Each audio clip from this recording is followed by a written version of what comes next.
This week on The Inside Story, uncertainty in Russia, fear in China. A mutiny by the leader of the Russian paramilitary Wagner Group and the dramatic challenge to the Putin regime. What happened? What are world leaders saying about the Kremlin? And what does this mean for the war in Ukraine? Plus, the VOA mini-doc series From Fear to Freedom. See what life is like for China's Uyghur population. Now, The Inside Story. Uncertainty in Russia, fear in China.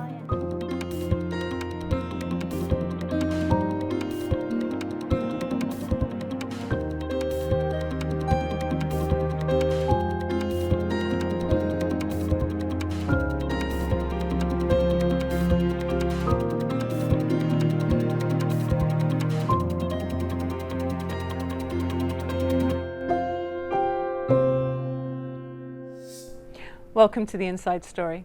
I'm Jessica Dorit in Washington. Today we're going to focus on the plight of the Uyghur people in China. It's a tale of repression, mass arrest and family separation. But before that, we're going to try to shed some light on what exactly is happening between Russian President Vladimir Putin and the Wagner Group leader Yevgeny Prigozhin. It's a tale of two men and three countries, Ukraine, Russia and Belarus. All that today on The Inside Story. An attempted coup in Russia seems to have fallen flat about a day after it began. The destabilizing and dramatic events followed a mutiny by Russian paramilitary Wagner Group founder Yevgeny Prigozhin against top leaders in Putin's government. Prigozhin publicly blames the Kremlin for mishandling the war in Ukraine, leaving his fighters in heaps. We have daily losses of up to 1,000 people. This includes those killed, those missing, and those injured, and those who are refusing, who don't want to fight, not because they are cowards, but because they have no choice, no weapons supplies, no command structure. Putin called the move treason. What we're facing is exactly internal betrayal. Extraordinary ambitions and personal interests led to treason. Treason of their own country and people, and of the case that fighters of Wagner were dying for alongside our soldiers. The showdown of Wagner mercenaries advancing on Moscow posed the biggest threat to date of Putin's 23-year reign in Russia. And world leaders took notice. Western governments say the attempted coup shows weakness at the highest levels of the Kremlin, with European Union Foreign Policy Chief Joseph Borrell saying this was Putin being bitten by the monster he created. China, meanwhile, remains publicly steadfast in its support of Russia. And while the rebellion was short, fewer than 24 hours from start to finish, big questions remain about Putin's grip on the country.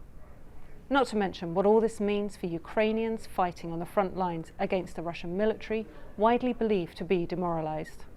A lot to unpack here.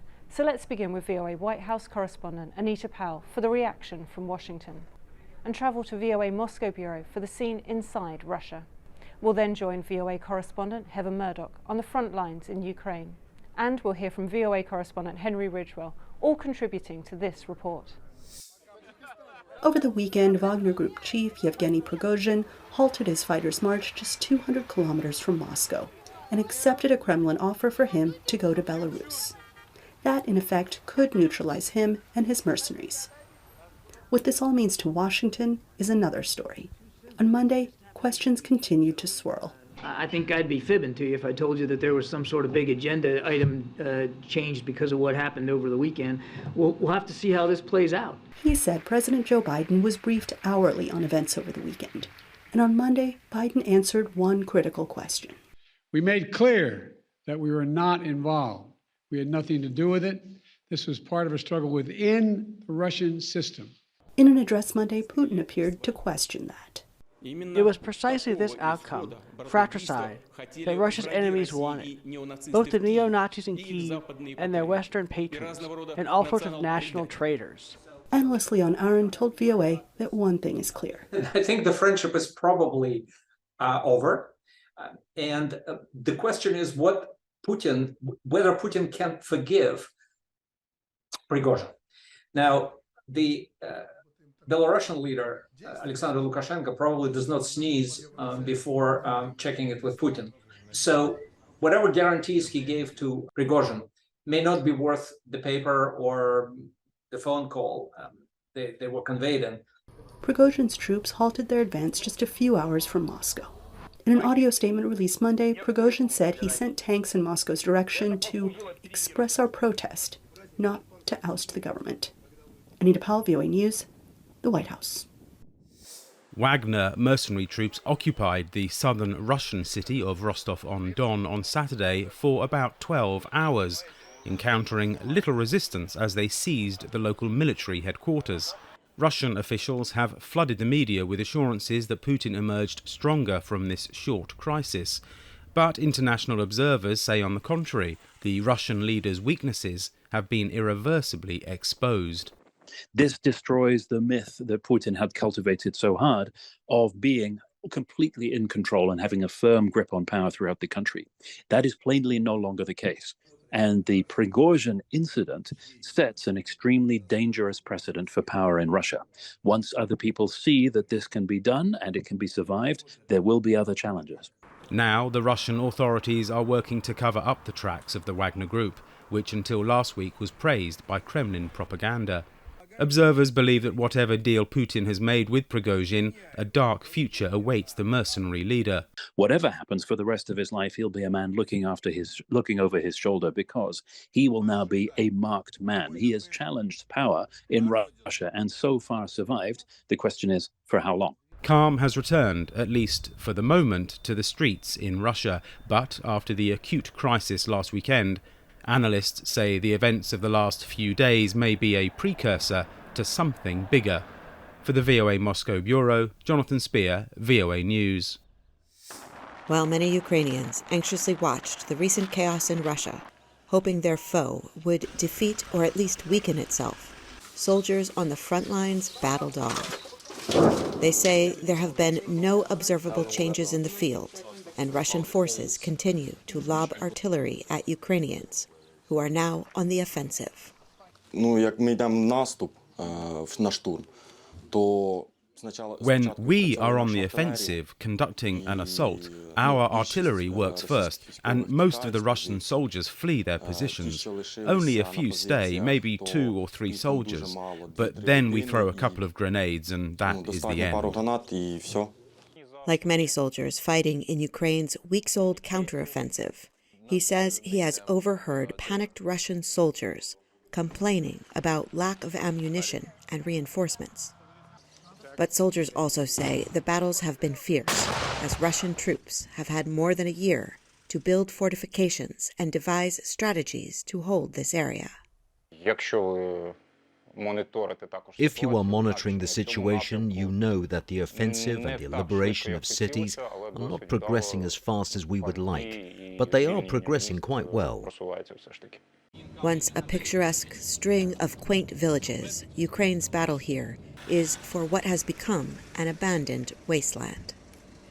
In more peaceful Ukrainian cities and towns, locals say they hope that Russian infighting will speed the end of this war, but it's hard to say if that will happen. What's obvious, they add, is that the death and destruction they have already suffered make it impossible for it to ever end all that happily. How many young people died? How many became disabled? The things can be rebuilt, but we cannot bring people's lives back.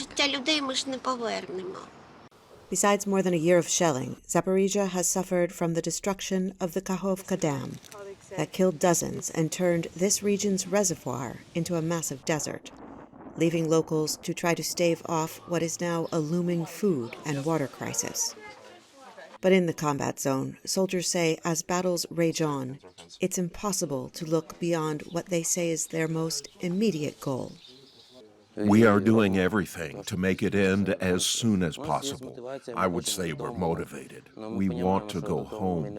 We understand that we will not go home until our mother Ukraine is free and intact. He says for soldiers, the war will only end if or when Ukraine is victorious, which means for them, retaking all of the land internationally recognized as Ukraine. Heather Murdoch, VOA News, Storozheva, Ukraine. The chaos in Russia is making Warsaw nervous. We don't know, and no one in the world knows, what were the real reasons behind the events.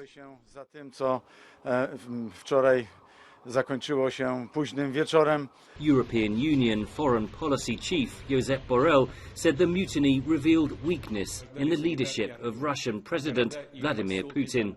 The monster that Putin created with the Wagner, the monster is biting him now. The monster is acting against his creator. The political system is showing the fragilities, and the military power is cracking. British Foreign Secretary James Cleverly noted that Prigozhin had questioned Putin's justification for the invasion of Ukraine. The Russian government's lies have been exposed by one of President Putin's own henchmen. NATO Secretary General Jens Stoltenberg echoed that view. And yet another demonstration of the big strategic mistake that President Putin made with his legal annexation of Crimea and the war against Ukraine. Can Ukraine take advantage of the turmoil in Russia? Certainly, this begins to open some doors of opportunity, but we don't go rushing headlong through them. We take them as they are applicable to the plan that Ukraine has already set out. Meanwhile, Moscow's ally China described the attempted mutiny as a Russian internal affair. China supports Russia in maintaining national stability and achieving development and prosperity. European Union member states agreed Monday to boost a special fund used to finance military aid for Ukraine by $3.8 billion, raising its ceiling to over $13 billion. Henry Ridgewell for VOA News, London.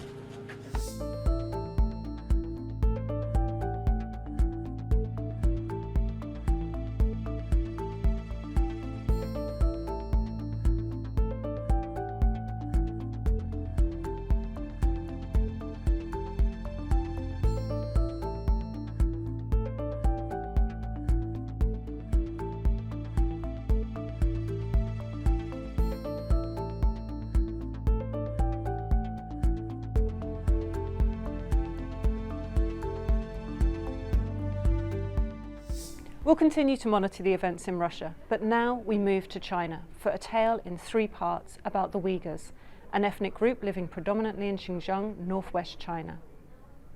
In a new documentary, From Fear to Freedom, VOA looks at the struggles of Uyghurs living under Chinese repression. We begin with the story of Kasim Kashgar, a reporter who works for VOA's Mandarin service.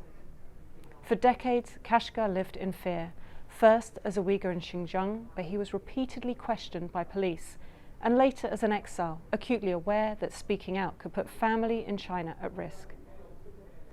Kashgar fled to the US, where he now has asylum and the courage to speak out. He shares his story with Elizabeth Lee. Fear can be paralyzing. You just lie in your bed, but you can't just get up. Fear also pushed Kasim Kashgar to do something he never thought possible.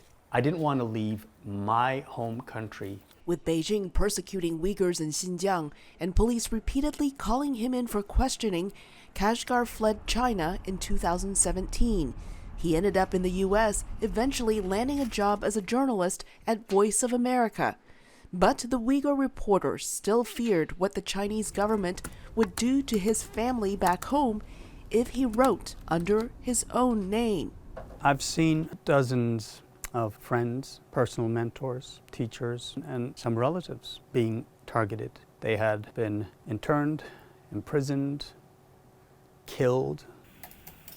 Uyghur experts, including Sean Roberts, author of the 2020 book The War on the Uyghurs, say of the estimated 11 million Uyghurs living mostly in Xinjiang, more than 1 million have been detained in mass camps. These arrests have been ethnically profiled, mean that all Uyghurs are under constant fear of the potential that they might be detained, arrested. The U.S. and several other countries have accused Beijing of genocide. The Chinese embassy in the U.S. declined an interview but directed VOA to comments, stating that the camps were vocational centers and that China's policies were justified in the wake of terror attacks. Some anti-China forces in the United States and the West ignore the fact that the people of Xinjiang are living a better life. They stigmatize and demonize Xinjiang with no bottom line, reason, or grounds, and even fabricate the lie of the century of genocide. You have 2 minutes for your prepared speech. While living in China, Kashgar won several English-speaking competitions. This one airing on Chinese state TV. From then on, I worked hard to become... But the publicity caught the attention of authorities. He says police even tried to recruit him to work overseas to spy on Uyghur rights organizations. I was disgusted. I felt dishonored. Instead, Kashgar started a language school. But as China's repression increased, authorities began interrogating him, and people he knew started disappearing. Fearing he too could be disappeared, Kashgar fled with his wife and young daughter. At VOA, Kashgar now reports on Xinjiang and China's minorities. At the end, I would feel joy and comfort in doing this because I know that I am making some impact in letting the world know what is happening. Knowing that silence is no guarantee of safety, Kashgar says he is ready to share his stories and those of others by writing under his real name. We just saw the risks for Uyghurs trying to escape Xinjiang, but even those who return to their homeland face danger. Take Miragul Tursun. She returned to her home city in 2015 so her family could meet her months-old triplets. But at the airport, officials separated her from her babies and took Tursun away. What came next still haunts the young mother. Here, she recalls the events that forever changed her life. What is this? Moise? Hot. Miragul Tursun is keeping a painful secret from her children, the truth about their sibling, Mohanad. Sometimes you ask, Mom, we have 3 kids, where is one? When they are grown up, I will let them know. You have actually one brother. They die by the Chinese government, killed them. In this book, What Has Happened to Me, Tursun has shared her story. A Uyghur from China's northwest Xinjiang region, Tursun moved to Egypt for graduate school. There she met and married an Egyptian man and gave birth to triplets. In 2015, during a visit to China, so her parents could meet their 2-month-old grandchildren, Tursun's life turned upside down. At the airport, she says police separated her from her babies, and then they took her away. Tip my mouth. Then give my head black hood and then handcuff to take me from the airport to Urumqi prison. Fergus Shiel has heard similar stories. He managed an international journalism project that analyzed and reported on evidence of mass internment camps, as revealed in Chinese documents leaked to the outside world. One of the quickest ways you can get yourself into a detention camp, this is really quick, if you're on the fast track, is to either have a passport or to be returning from overseas. Several countries, including the U.S., call China's treatment of the Uyghurs genocide. China denies that, saying it is fighting extremists.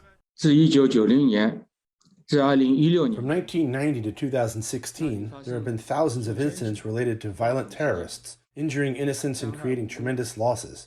To target these incidents, the Chinese government has implemented a proper and powerful policy to support Xinjiang. China claims the detention facilities are vocational centers. Tursun has a different view.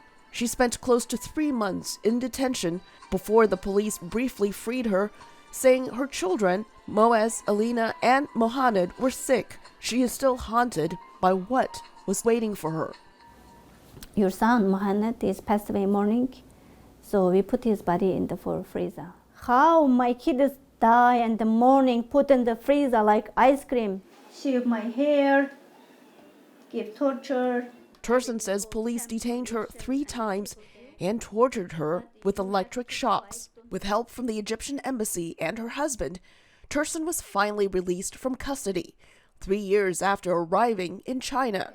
She fled with her 2 children, first to Egypt and then to the U.S., where she spoke about her ordeal. But doing so prompted Chinese state media, CGTN, to air a report showing this photo more than once, suggesting the photo is of Mohamed. But if you listen carefully, Tursun's mother is saying this photo is of Moaz, her grandson, who survived. Tursun says China is forcing her family to discredit her, but she doesn't mind. Near to 7 years, I don't have any contact with them. While in detention, Tursun promised God that if she was released, she would speak out and give voice to those still detained. As we saw, China denies and dismisses claims that Uyghurs are abused. But bringing awareness to what is happening in Xinjiang has become the passion of activist Zubaira Shamsuddin. Motivated by a deadly protest in her hometown and the jailing of her brother, Shamsuddin now devotes her career to exposing abuses. We go back to Elizabeth Lee, who has more on this story. Zubaira Shamsuddin can never return to her homeland. If I was in China, I don't think I will be alive. As a Uyghur living in the U.S., Shamsuddin is devoted to fighting against what she and many other organizations worldwide say are injustices against Uyghurs in China, especially in the Xinjiang region. As Chinese outreach coordinator for the group Uyghur Human Rights Project, she tries to educate Mandarin speakers about what is happening there. Uyghurs either detained in the concentration camps or detained in the slave labor Chinese factories. A 2022 United Nations report found China responsible for serious human rights violations. The U.S. and other Western countries have accused China of actions akin to genocide in Xinjiang. In response to VOA's inquiry, the Chinese embassy in Washington sent links to statements by officials about Beijing's policy in the region. The Uyghur population in Xinjiang has more than doubled in the past 4 decades. Where did the genocide come from? Forced labor is also nonsense. Workers in Xinjiang choose occupations entirely according to their own wishes. Chinese officials say its policies in Xinjiang have helped suppress terrorism. Shamsuddin says members of her own family have experienced violence under China's Xinjiang policy. In 1997, in the city that Uyghurs call Gulja, a protest calling for equal treatment turned deadly. It's kind of turning point in my life. In 1997, the Gulja massacre happened, which is my hometown, and many my family members became direct victims of that massacre. One of my brother, he's still in prison as a political prisoner because of his connection with the Gulja protests. Shamsuddin decided to switch her career from computers to law and international relations, which led her to activist work in the U.S. China sees what happened in 1997 differently, as shown in the state media report that uses the city's Chinese name, Yining. Among some of the worst incidents, the 1997 Yining terror attack, which left 7 dead and 198 wounded. Beijing also says Xinjiang is benefiting from its counter-terrorism efforts. This is a land of harmony and stability, where people from various ethnic backgrounds live and work in peace and contentment. There are Uyghurs all around the world that can tell you that they are not living a safe, happy and fulfilling life, despite what Beijing says. Shamsuddin says even those who are not in prison are still not free and live under digital and physical surveillance. Uyghurs have no space to breathe. Because of her work, Shamsuddin says her relatives in China are under surveillance and travel and communications restrictions. But it is her connection to that repression, she says, that compels her to fight for the rights of Uyghurs. Elizabeth Lee, VOA News, Washington. Stay up to date with all the news at voanews.com. You can follow us on Instagram and Facebook at VOA News. Follow me on Twitter at Jessica Dorit, and you can catch up on past episodes at our free streaming service, VOA+. For all of those behind the scenes who brought you today's show, I'm Jessica Dorit. We'll see you next week for The Inside Story.